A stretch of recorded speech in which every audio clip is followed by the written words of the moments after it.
This is James David Barron. He went by David, and so that's what we're going to call him here. He was 68 years old when his life tragically came to an end at the hands of his girlfriend, the defendant, Suzanne Mericle, when she shot him, when she became unhinged and shot him in a fit of rage. Now, David and Suzanne had begun dating back in 2019. And it was a brief relationship then. They stayed in touch, and they reconnected over the years. They reconnected in the spring of 2024. The defendant was a dentist. She had a practice on St. Simon's Island, and David was an executive for a company that did construction for airports. He had two adult children, 3 grandchildren at the time of his death, and now there's 2 more grandchildren. When they reconnected in the spring of 2024, they began dating again, and it went at a much faster pace. They started dating, and they even went on vacation together with David's family to the beach. So the defendant went on the family vacation in August to the beach with them. The relationship progressed, and then in October of 2024, they bought this home together on Lake Lanier. So they bought the home, and the defendant was still working in her practice on St. Simon's Island with an eye towards retiring and coming to live here at the lake house with David. So on March 7th, 2025, things had become a little tense. And, but the day started out as a good day. It started out as a good day. They went to the Olive Garden, they ate, they came back, they were still settling in their new home. They were unpacking boxes, they were putting together furniture. That night they watched a movie. And we don't know a whole lot about the events that led up to the shooting that occurred late that night, early in the morning hours of March the 8th. But what the evidence will show is that the defendant had become aware that David had remained in contact with a woman from his past, a woman named Lilia, who she thought was from Romania, but was actually lives in Moldova. And David had been sending Lilia money, and the defendant was understandably upset about that. But it became something of an obsession with her. She couldn't let it go. She was constantly confronting David about it, and they were constantly fighting about it. So on the night of March 7th, 2025, what we do know, and what the evidence will show, what the physical evidence will show, is that David retreated upstairs. So in this lake house, the master bedroom is downstairs. The evidence will show that David had retreated upstairs to a guest bedroom. He had retreated to the guest bedroom, closed the door, locked the door behind him. The evidence will show that the defendant got her gun and that she came upstairs and that she fired that gun into the door where David was standing behind the door and to the side. That she got her gun, which was a Glock 9mm, she got her gun and was holding the gun so that the muzzle was around 6 inches away from the surface of the door. And she fired that gun at a sideways angle It went through the door. It went through the corner of the wall. And David was blading himself to the side of the door in a defensive position. And the bullet hit him in the left arm, slightly above the elbow. In the left arm, it came out the same arm, went into his chest, traveled through his left lung, and hit his thoracic aorta, and then went into the right side, fractured a rib, and kind of came to rest on the other side of his chest. So almost immediately when that happened, the defendant is on the other side of the door. She hears the impact of the bullet. She hears David make a noise, sort of like a grunt as it hits him. It hits him, and he falls forward on his face, and he falls forward in a position where he is on top of his right hand. He's right-handed. He falls on top of his right hand. His left hand is out to his side. And the defendant went to the garage and got a hammer and hammered holes into the door until she could reach in, unlock the door. So she reached in and unlocked the door, and instead of rendering medical aid or trying to resuscitate David, she goes into damage control mode. She gets David's Beretta, and she takes that Beretta and she puts it in a position on the floor or near the floor, near where his left hand is, and she fires that gun. She has some problems initially getting the gun to fire because it's not her gun. She's not familiar with it. Some live rounds come out of the gun. She fires the gun, and the gun goes through what is now the open doorway out into the foyer of the home, hitting a metal baluster, hitting a wood banister, and then going out and hitting the wood. There's a wood, I think it's called a batten wall in the foyer. So it hits and nicks that wall. We think she fired 2 to 3 shots based on the evidence. A shot went all the way through the glass, and that projectile was never found. The shot that hit the wood may have ricocheted off the wood and then caused a defect in the glass, but there's fragments from the bullets in various places all throughout the house. So she had taken David's gun, she had taken it out of the holster, she had thrown the holster on the bed, gotten the gun, and done that. And then she began wiping up the blood. But before she started wiping up the blood, she took the shell casings that came from both guns and flushed them, and the projectiles that she found, the live rounds that had fallen out, she flushed them down the toilet. She flushed them down the toilet, and they were later recovered in the septic line.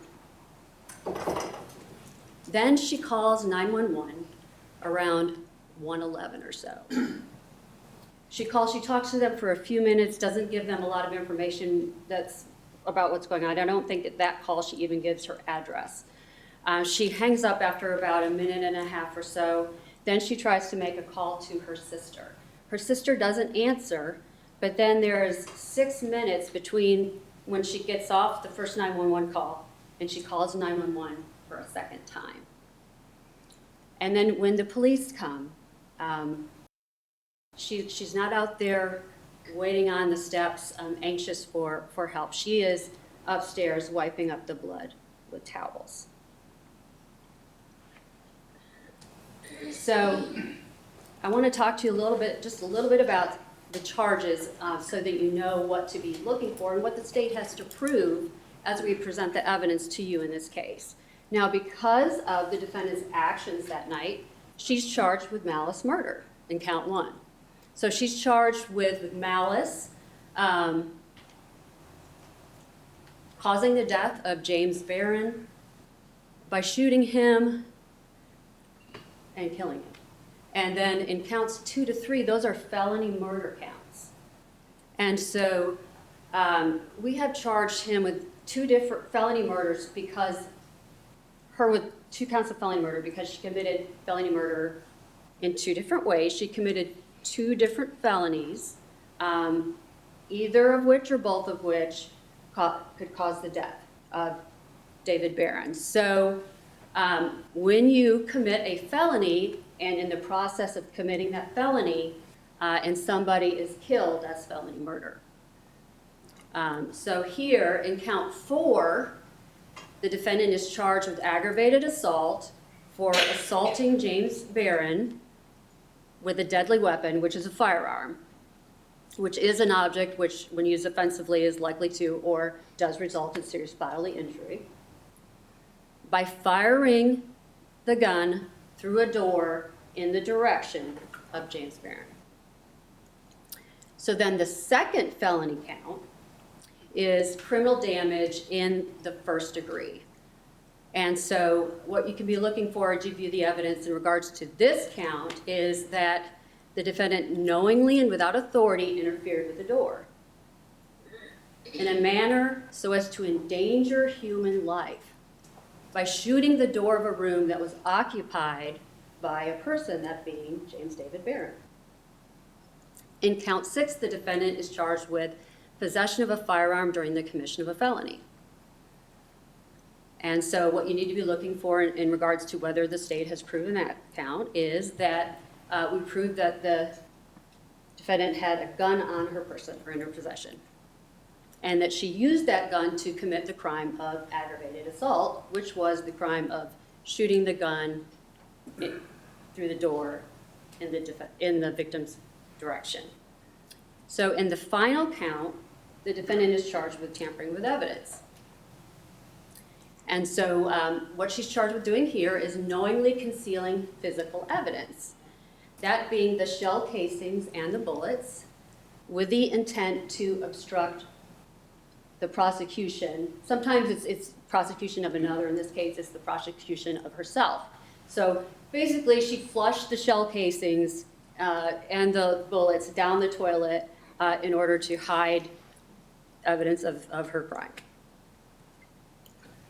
So in order to prove these charges to y'all, the state will be calling witnesses, and we will be presenting evidence through the testimony of the witnesses and some of the physical evidence that the witnesses will present on the stand.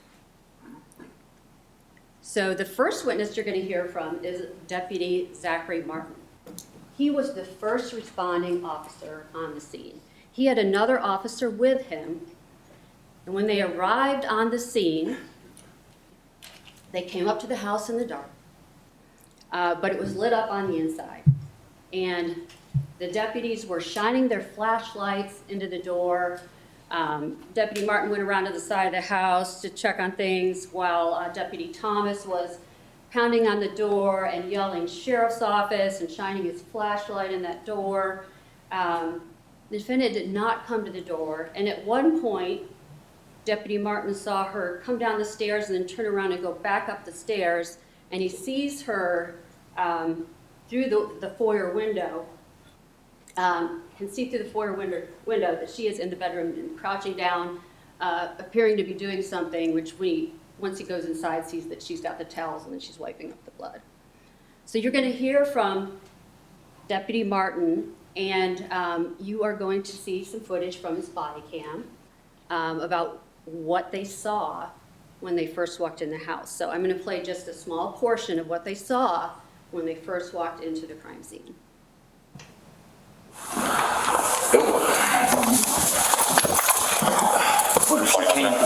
She came from in here.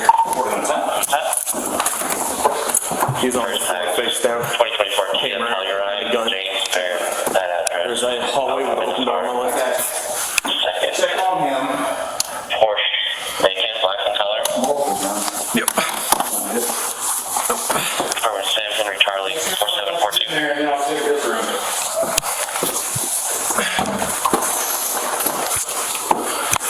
Good. There's a closet over here. Okay.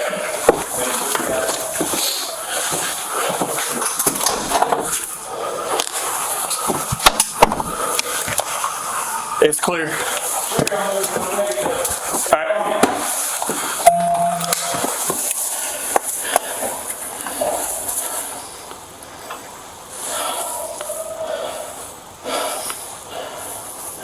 I don't have a pulse on him.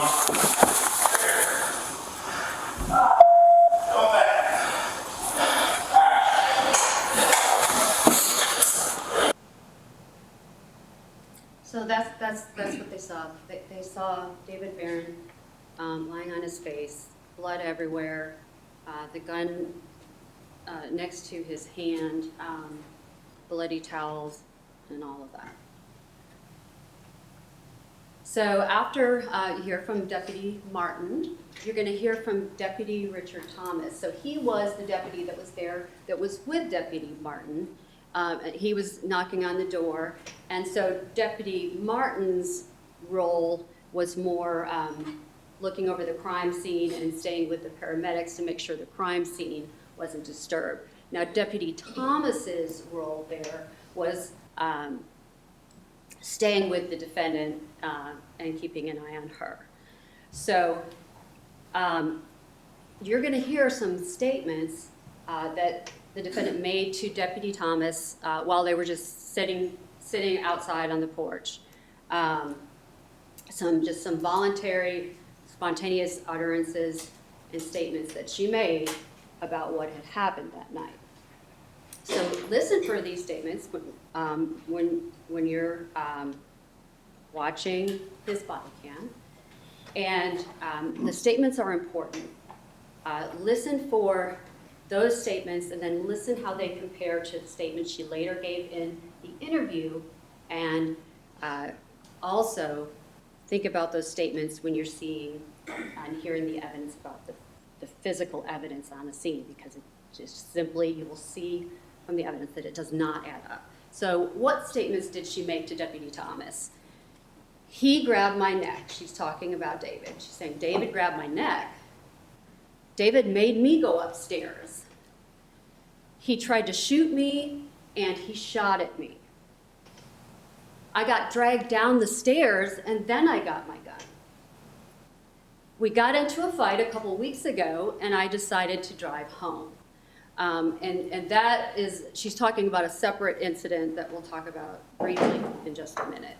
And then she's also talking about the separate incident where she left the house and got a DUI. And she's saying, he made me leave the house. Then also, she says to Deputy Thomas that David dragged me up the stairs. He said he was going to kill me. I said he'd been drinking too much. He said he'd shoved the gun down my throat. I was walking up the stairs, and he said, stay away, and he shot the gun. I tried to shoot the doorknob off, or I tried to shoot the lock off. She says this 9 different times, that's what she was trying to do to Deputy Thomas, that she was trying to shoot the doorknob or the lock off of that closed door. Now, in addition to Deputy Thomas, you're going to hear from Investigator Matthew Mefford. This is him sitting at the table with us today. He's the lead investigator on the case. And one of his roles as the lead investigator was to interview the defendant. So at the sheriff's office, at the law enforcement center, he sat down with the defendant and talked to her about what had happened. And so here's some of the statements that she made during that interview, and I want you to listen for them we'll play the interview for you. And so you be listening for these things. She said that, now she's talking about an incident that happened on February 16th, an earlier incident, that she went upstairs and laid there for 3 hours and couldn't go to sleep. So then I thought, I'm just going to go to St. Simon's. So I got up and got dressed and got all my stuff and put it in the car, and then I went upstairs. He had the door locked, and I said I was leaving. So, and we'll talk some more about that incident in a minute. We keep getting in big fights because of this woman being Lilia, the woman that he is having contact with and sending money to. He said, I got your phone and your journal, and I was going up the stairs to get them. So this is in relation to the incident that night of the shooting. She's saying that he had his phone, had her phone and his journal, and that she was going upstairs to get those items when the shooting occurred. Also be listening for this, and keep this in mind as you view the evidence and as you listen to the testimony. She told Investigator Mefford,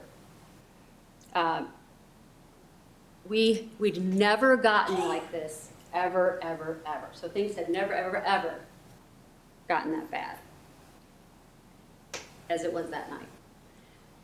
She says David was drinking too for a long time, Jack Daniels and maybe some beer. And then she admitted that she flushed 2 to 3 live rounds down the toilet downstairs in the master bedroom. She said that she denied picking up her shell casing from when she fired her Glock. She denied shooting a gun towards the stairs, and she said his gun was right there on the floor with my phone. She also then says, I don't think he shot his gun, I shot my gun. And she says, he didn't shoot me at all. He never shot his gun.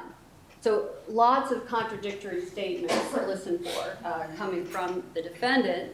And these are significant because she's saying that he never shot his gun, but then she had said earlier to Deputy Thomas that he shot at her as she was coming up the stairs. So listen for the inconsistencies. She said the holster was on the floor. I don't know why I went and got my gun. She denied picking up the shell casing. She had an injury to her hand that's sometimes referred to as slide bite. Some of y'all that have guns know what, when sometimes if you rack it, you're not holding it right, you can get cut right there. And she said she got that from playing with his gun downstairs because he had asked her to hold his gun and see if it fit her hand. That was one of the statements that she made to Deputy Mefford. She also said in reference to the fact that she had stated that she was going upstairs just to get her phone because he had her phone. It's just a phone, I know better. She also said, I said, give me my phone. And she also said, I should have just let him keep my phone. She told Mefford, I was waiting for the police and sitting on the stairs. And so be thinking about that when you watch Deputy Martin's body cam. And they come to the door and it takes her almost 2 minutes to come to the door. She told Mefford, I was waiting for the police and was sitting on the stairs.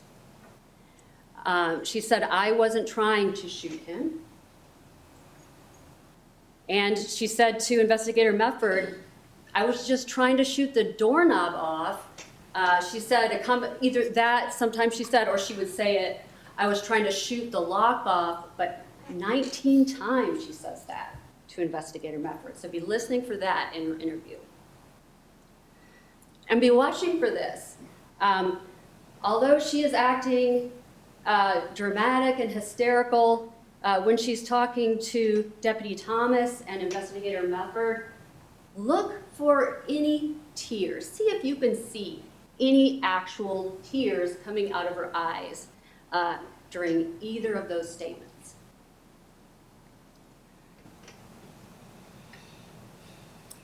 So we also expect to hear from Sergeant Cameron Durham. He is our crime scene investigator. He has been a crime scene investigator in Hall County for 25 years. And so we're gonna go through with him. He took pictures of all the things at the crime scene. So you're gonna see a lot of pictures of the evidence and the crime scene through Sergeant Durham. So one of the important things that he took a picture of, this is the door that the defendant shot through.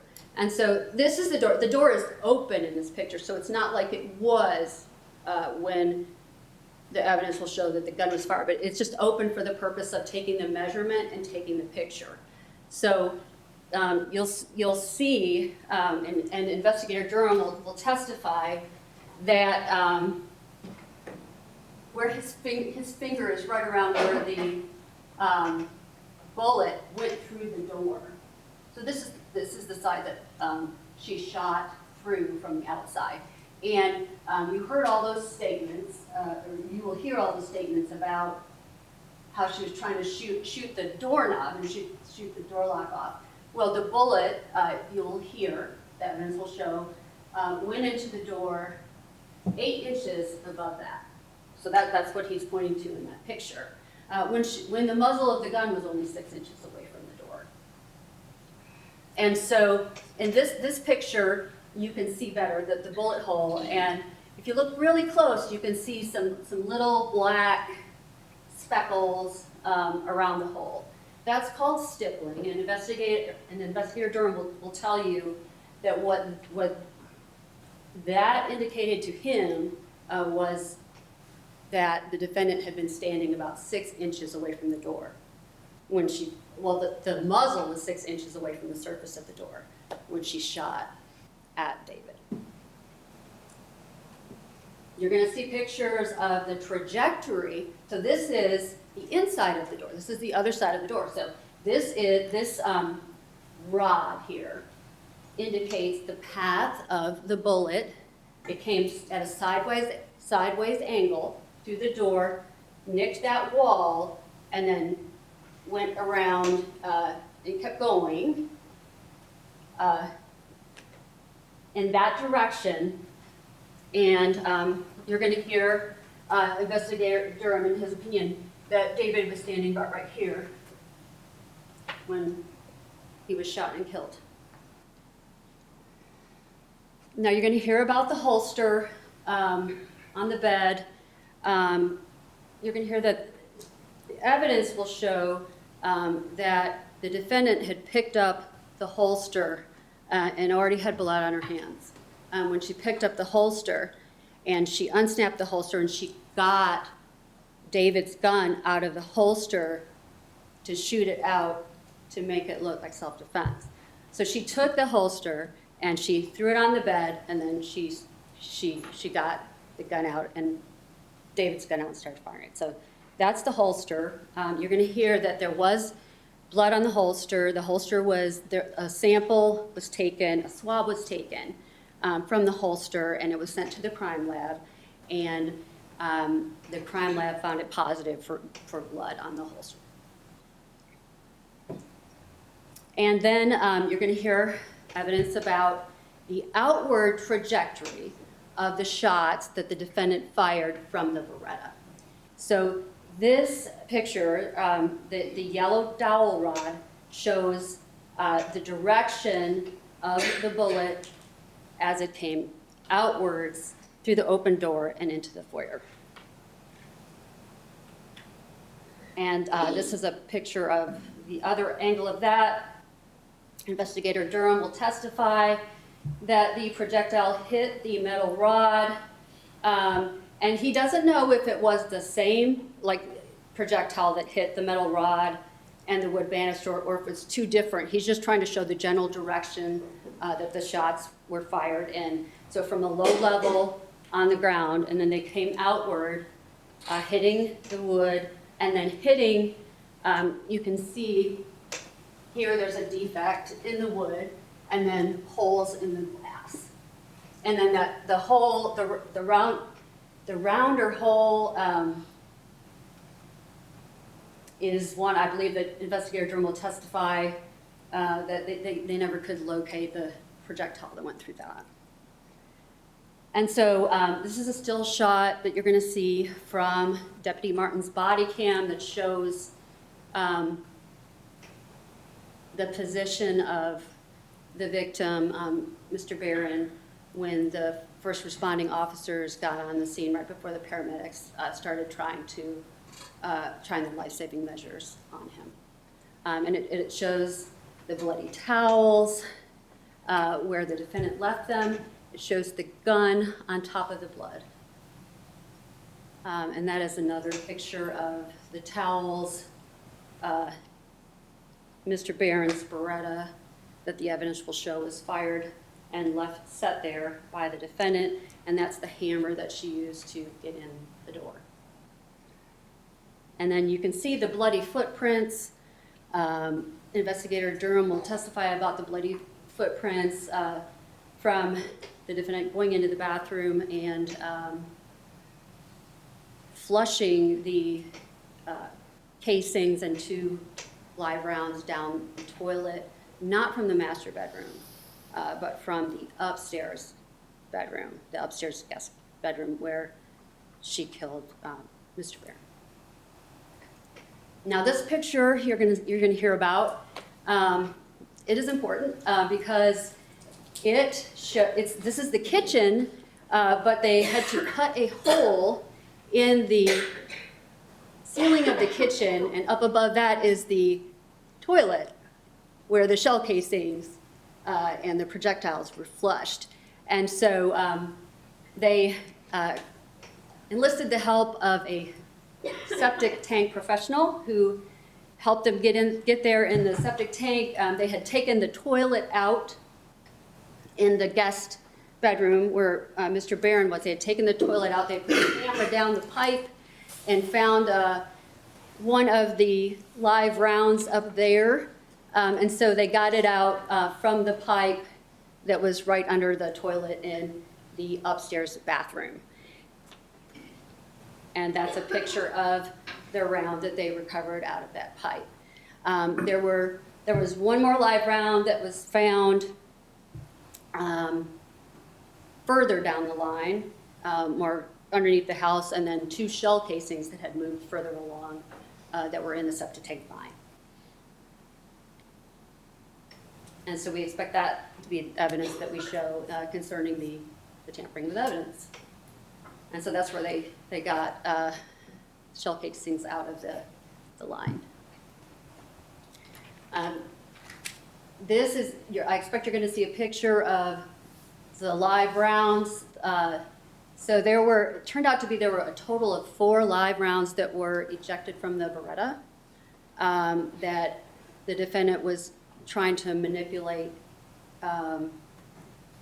in some way and just wasn't operating it correctly when she was firing those shots outward. So she did flush 2 that she found down the toilet, but then there were 2 that she did not find that were maybe had lodged underneath Mr. Barron's body or something like that, because they after the paramedics came and the crime scene investigator came, they found this one, and then they found this. And what you'll notice about this live round is that it was found on top of the packaging that went in that came in the transport bag that they ended up carrying Mr. Barron out in. So it had gotten kicked out or something, or it had come loose from somewhere, and so the defendant had actually missed those 2 live rounds when she was concealing the evidence and flushing it down the toilet.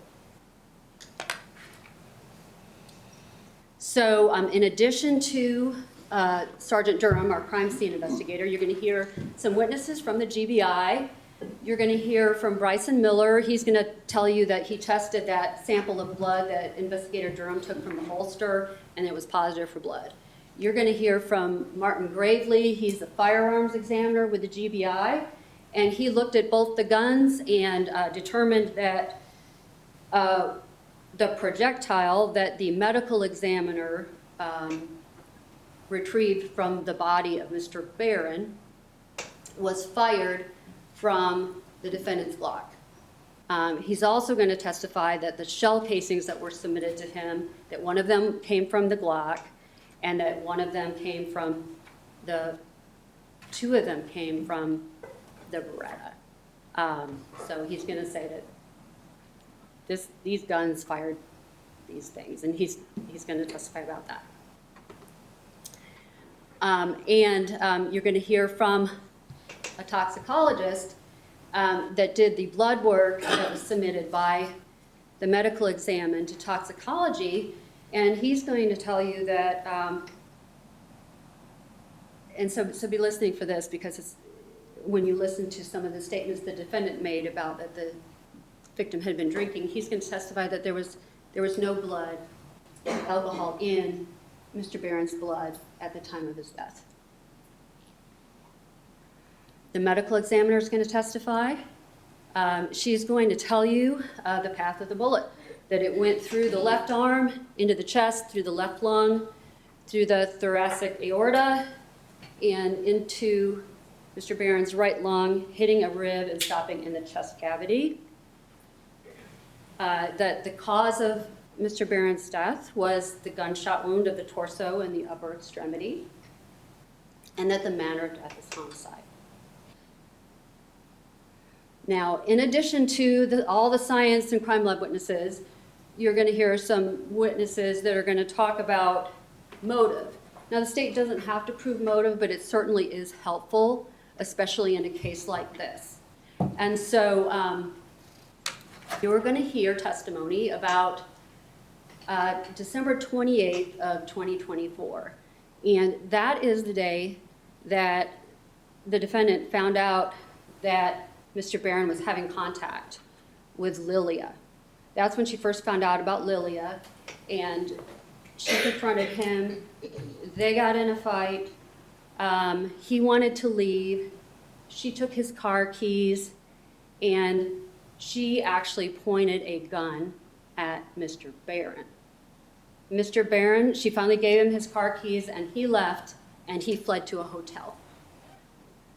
You're also going to hear on January 4th of 2025, that on that day, the defendant became upset because she found out, I think she was looking around in Mr. Barron's things, and she found out that he had been sending money to Lilia and her daughter. She became upset about that. Understandably so, it wasn't a smart thing to do. Even Mr. Barron's family didn't like him doing that, but he was doing that. She was becoming increasingly upset about it. And she confronted him, and he again retreated and went to a hotel.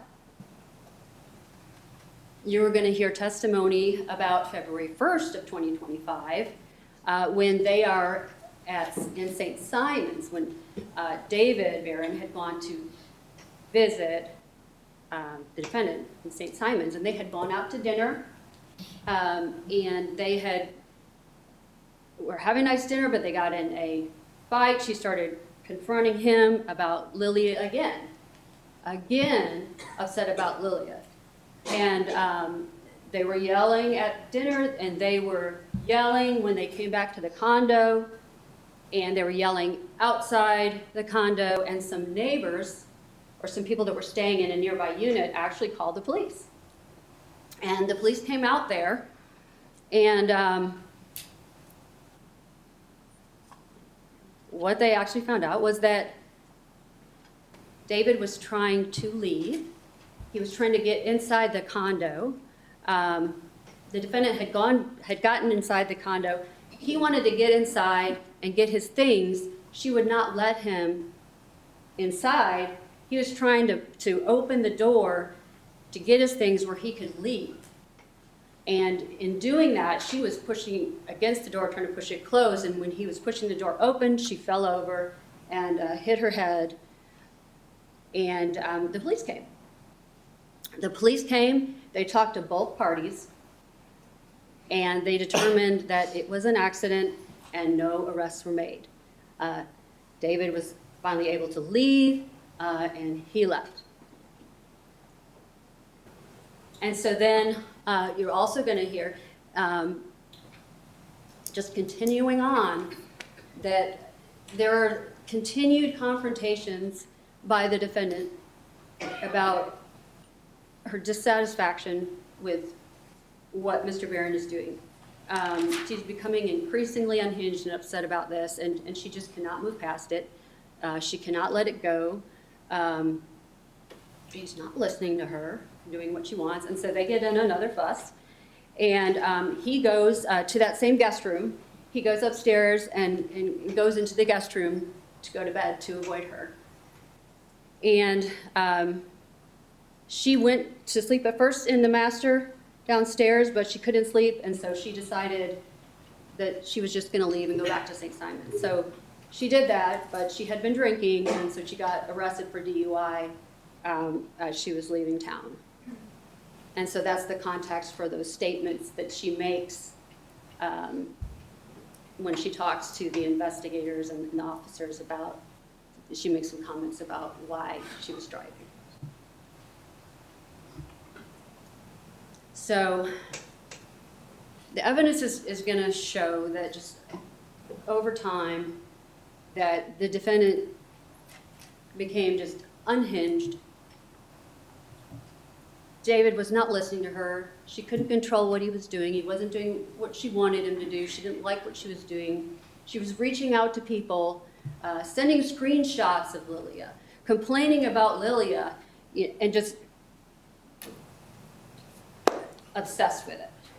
So you're gonna hear about that, and then you're also gonna hear and see texts from the defendant to David that will show the state of their relationship, that will show her aggressive and controlling behavior towards him, her frustration with him, and in the context of that, you'll see his calm, reserved, and reasonable reaction to her continued confrontation about that through their text messages. So as you hear the evidence, view the evidence in this case, this is going to be a case not about what or who, but why. So I want you to ask yourself 2 questions as you're hearing the evidence in the case. The first question is, were the defendant's actions reasonable? Was that reasonable? The second question is, why was David Barron, why had he retreated, and why was he hiding back there? And after we've presented all the evidence to you in the case, the evidence is going to show that the defendant was unhinged and obsessed and irrationally angry. And she lost it. She lost it. And she shot David Barron on purpose through that door and killed him. And we'll come back and ask you to find him guilty on all the counts. Thank you. We will now begin with opening statements from the defense. Thank you, Judge.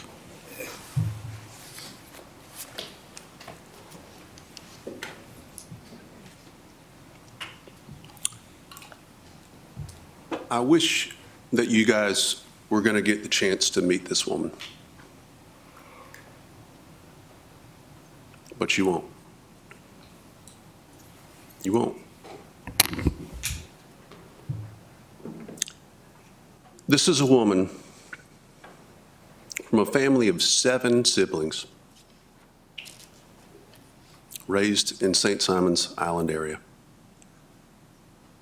Put herself through medical school and dental school and ran a solo dental practice for 32 years in the St. Simon's area.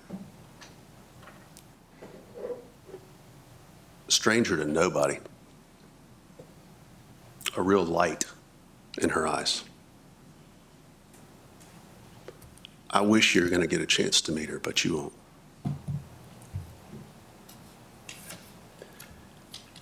There was only one thing.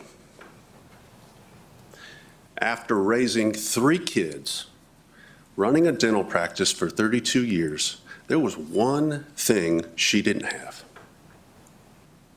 as she's nearing her retirement. A loving, committed relationship, somebody to spend it with. Enter James David Barron. 6'3", 235 pounds. An ex-football player from the University of Tennessee. And even the Cowboys. He played defense. He was known to hit hard. She thought she had found her Prince Charming. She literally would call him her knight in shining armor. And he would call her his Cinderella. And yes, it went fast. It went lightning fast. From summer of 2024, when their relationship truly began in earnest, to October 2024, they own this house in Hall County, 4238 Bay Ridge Drive, at a cost of $1.59 million. And a mortgage of $1.33250. A monthly payment that was north of $9,000 a month. And this is the first time, about the time they close on this house, when it starts to shift. The shining armor, This was somebody who had opinions about what she wore, what she was to eat, what she was to do with her money from the sale of her dental practice. This was someone who put their hands on her over and over and over again. Sometimes just grab her head and smash it up against the inside of a car right against a little side window. Other time, toss her purse out on the road while they're driving down the street. Sometimes he did things to her that should not be done to any woman. And every single time it ended the same way. Apologies. I'm sorry. I'll never do this again. And when it was over, there were 2 rules. He's a really good man. She told everybody, he's a really, really good man. And number 2, you don't tell a soul what he's done to you. Nobody. And she didn't. She never told a soul. That's when the nightmare started. That's when her inability to sleep began. And yeah, it's true. It is true that on December 28th of 2024, she found out about this woman here on the right, Lilia Bokan from Moldova, and her daughter on the left, Emily Estrade. And it's true, she didn't like that one bit. True. It turned out Mr. Barron was not only getting these 2 women brought into the United States with a green card, but also he was paying for their apartment to the tune of $3,500 a month in the state of New Jersey. And yeah, she didn't like that one bit. It's true.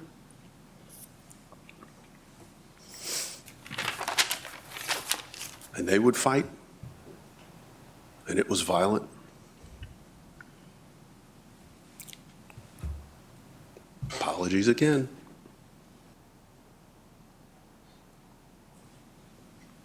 Two rules. He's a really good man. He's a really good man. And what he did to you is not to be discussed. So she didn't tell us so. And the nightmares continued.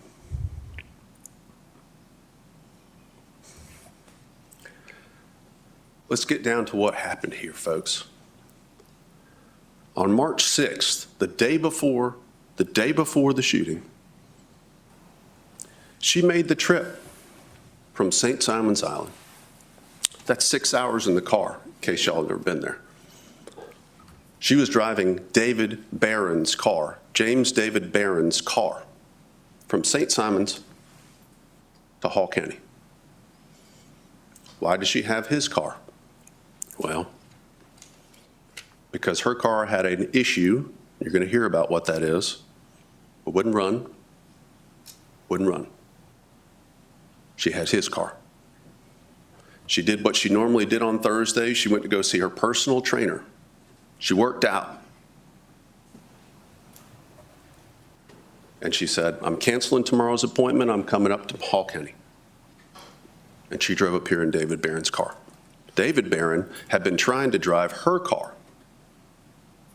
He'd been trying to drive her car, but he couldn't make it work. It wouldn't run. So he had to go rent a car. And when she got there on March 6th, the very next day, March 7th, they returned that car. Yeah, it was a pretty good day. It was a pretty good day that day, in the beginning. They returned that car, and there are now two vehicles at this house, two. One does not work, it's hers. The other one that works is his. One set of keys, the keys to his car. March 7th. So we get to the evening. She makes them dinner. She makes him scrambled eggs just the way he likes it. Little milk, salt and pepper, some butter. Puts that in a frying pan. She gets bacon, puts it in another frying pan, waits till they're cooked on the right way, flips them over, some kielbasa, serves them dinner. And when it's done, cleans it up, cleans up their plates. He falls asleep in front of the television set.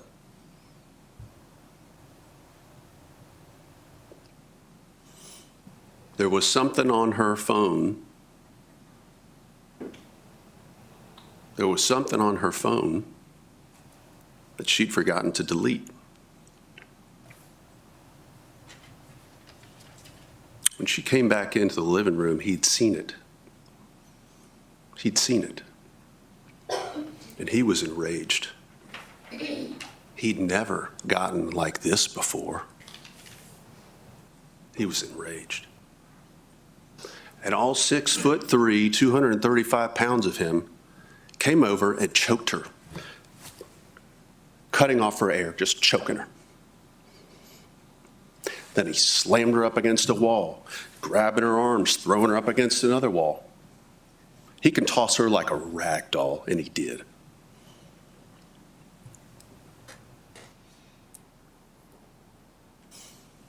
Then he decides, you know what?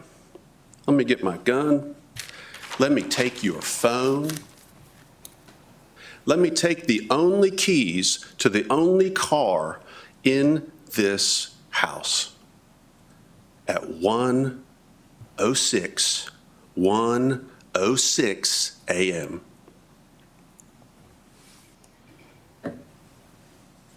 He tells her, no one's leaving this house tonight.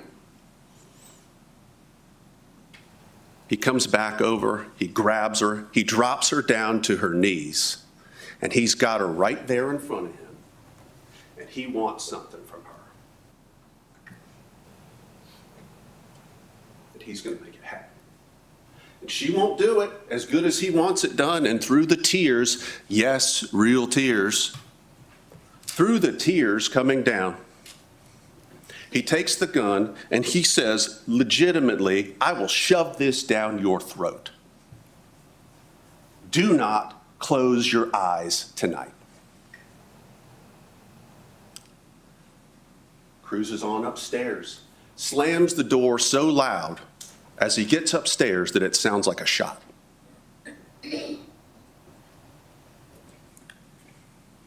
And with those tears mixed with the taste of his sex organ in her mouth, she's got to make a choice. The only way out of there is to get her phone. She cannot leave. This house is a 33-minute walk to the next possible intersection. It is isolated. There are no lights. She has no car. Oh, sure, she could walk out the front door and go to a neighbor.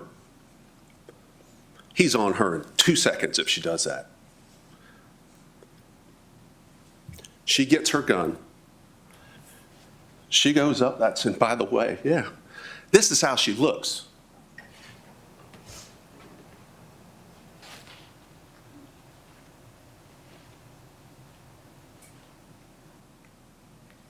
She gets her gun. She goes up those stairs, and she even gives him a chance. Give me my phone. Give me my phone. I am leaving. Give me my phone. Nothing. David, I'm going to shoot the lock off this door. I'm going to shoot this lock. Give me my phone. Nothing. And with her hands shaken, every part of her body vibrating, her inability to even breathe, these deep gasps, she does fire at that lock. She does. And you've already heard, this was a strange looking shot. Through a door, out a door, through a wall, out a wall, and unfortunately, truly tragically, hits him.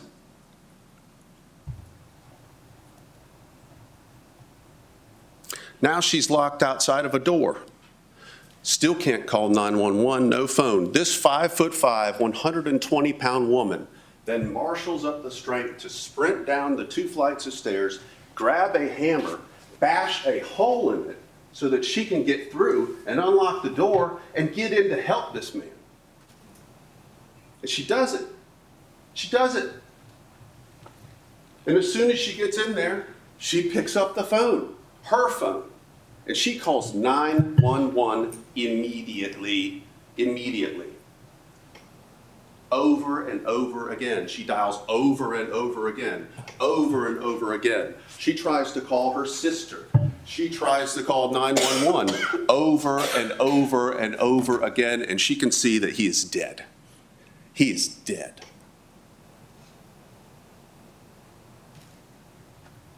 This is what's going through her mind.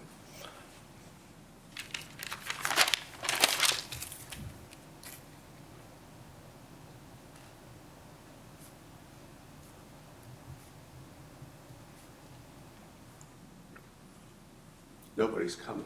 They're not there fast enough. Yeah. She picked up his gun for sure.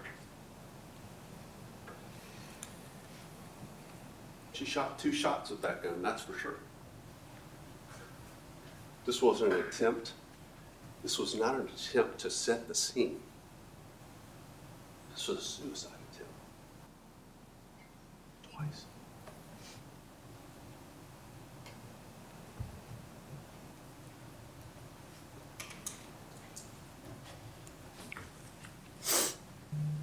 Police come. She can't even articulate anything. She can't even tell the 911 people anything. They can barely get the address of the house down.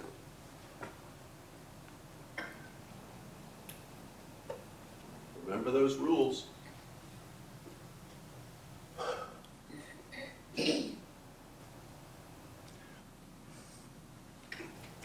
Unfortunately, unfortunately, even though anybody looking at this person would know he's deceased, anybody, unfortunately, she's told by EMS that when his body left the scene, he was still alive. She's told he's still alive. She believes it because she wants to, desperately. It's not true. It's not true, but she believes it.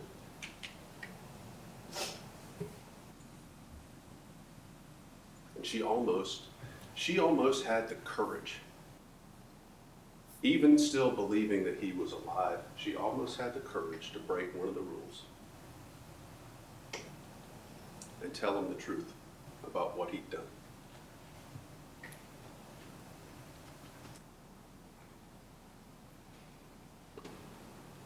She almost had the courage, but she wanted. Is he okay? I will learn that here in a minute. All the sounds so stupid. It's okay.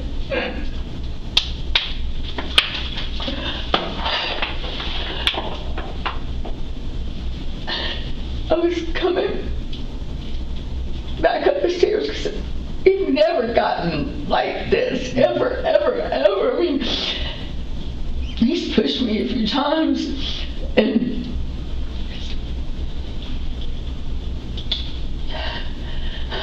I don't know if I should tell you everything.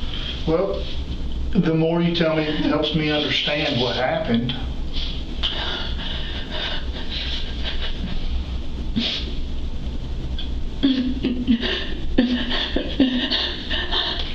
God, please, I'm about to throw up. I just need to know how he is. We'll find that out in a minute. So what happened when you went up the stairs? That was as close as they got to finding it out. A couple of things. Ms. Bagwell said the medical examiner is going to testify and say this is a homicide, but that doesn't mean anything to do with what your job is here today. Homicide just means death at the hands of another. It doesn't mean murder. Self-defense cases are called homicides by medical examiners, okay? Even reckless conduct cases where somebody did something recklessly, not trying to kill somebody, but maybe recklessly, they still call that homicide. It's not going to get you where you need to go and what your job is here today. We agree. This case isn't about what. It's about why. It's about why.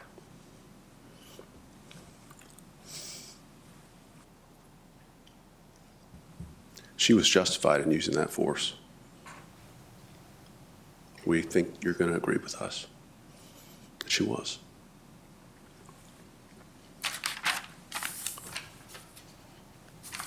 Wish you'd get a chance to meet her, but you won't.